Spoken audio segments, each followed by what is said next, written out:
જય માતાજી। Part number 3 મિનીવાડી। આપણે જે દૂધિયા જોયા હતા એ આવી ગયા હતા, હવે બીજા પાછા નવા સબ્જી આવી ગયા છે। એમાં જોઈ લો, 1 2 અહીંયા 3 આ 4 આ 5 આ 6।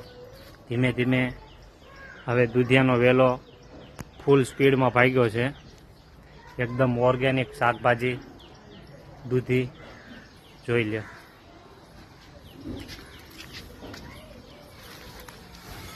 ભીંડા, રીંગણા છે આગળ। તો અત્યારે દૂધિયાનું માર્કેટ ફૂલ જોરમાં ચાલે છે। તો વિડીયોને મોકલો તમારા સાથી મિત્રોને, અને વિડીયો નિહાળી લાઈક શેર કરી સબસ્ક્રાઈબ કરો ચેનલને।